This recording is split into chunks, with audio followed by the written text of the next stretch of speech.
Harold Whitman pointed his finger straight at Marcus and laughed loud enough for everyone to hear. "Look at this guy. He thinks he can buy a $6 million mansion." The crowd of wealthy bidders in their designer suits erupted in cruel laughter as the construction worker in work boots stood quietly among them. What they didn't know was that Marcus had a secret that would leave every single one of them speechless. Comment below what city you're watching from.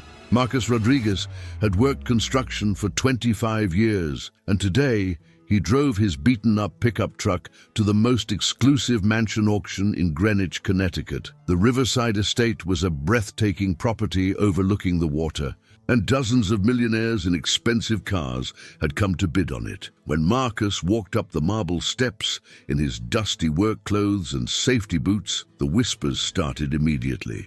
Rebecca Sterling, a sharp real estate attorney in a $1,000 blazer, nudged her colleague and smirked. "Security must have missed one of the workers," she said loud enough for others to hear. The crowd chuckled as Marcus calmly took his bidding paddle and found a spot near the back. The auctioneer, Elena Martinez, tried to maintain professionalism as she began the proceedings, but even she seemed uncomfortable with the obvious class tension in the room. Harold Whitman, a pompous developer known for his ruthless business deals, couldn't resist making Marcus the center of attention.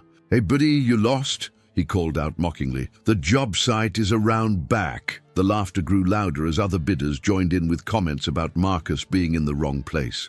But Marcus just stood there with quiet dignity, his calloused hands holding the paddle steady. What nobody expected was when he started speaking about the mansion's foundation, pointing out structural details that only someone with deep construction knowledge would know. The bidding started at $2.8 million, and Harold immediately jumped in with confidence, expecting to scare away the competition. But as the numbers climbed to 3 million, then 4, Marcus kept raising his paddle. The laughter died down and turned into confused murmurs. Rebecca Sterling stopped smiling and started studying Marcus more carefully. How was a construction worker keeping up with millionaires? Harold's face turned red with anger as he realized this wasn't a joke anymore. The bidding war intensified between him and Marcus, with Harold throwing out increasingly desperate bids while Marcus remained calm and composed. When the bidding reached $5.8 million, Harold made what he thought was his winning move,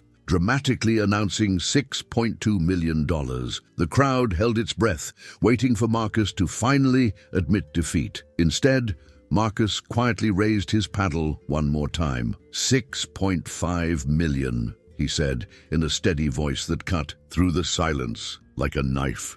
Harold frantically grabbed his phone, trying to secure emergency funding, but his banker delivered the crushing news that he'd reached his credit limit. Elena called out, "Going once, going twice," as Harold's empire crumbled before everyone's eyes. The hammer fell with a decisive bang, and Elena's voice rang out across the stunned crowd.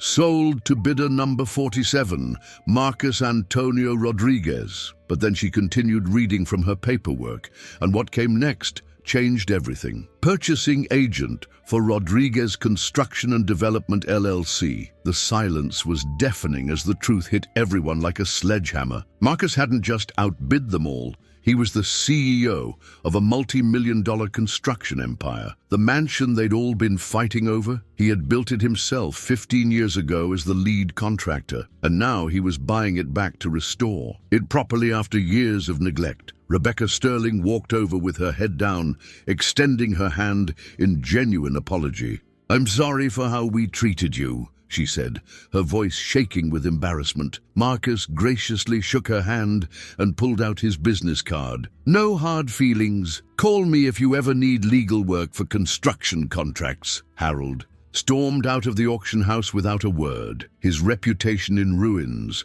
while other bidders quietly approached Marcus to introduce themselves properly. As Marcus walked through the mansion he had built with his own hands, touching the walls and remembering every beam he'd installed, tears filled his eyes. He had proven that respect isn't bought with designer clothes or fancy cars, but earned through hard work, dignity, and never letting others define your worth. Comment below with the word dignity if you believe respect should be earned, not assumed based on appearance. There is a story here on the screen that will also move you. Press to watch, you won't regret it.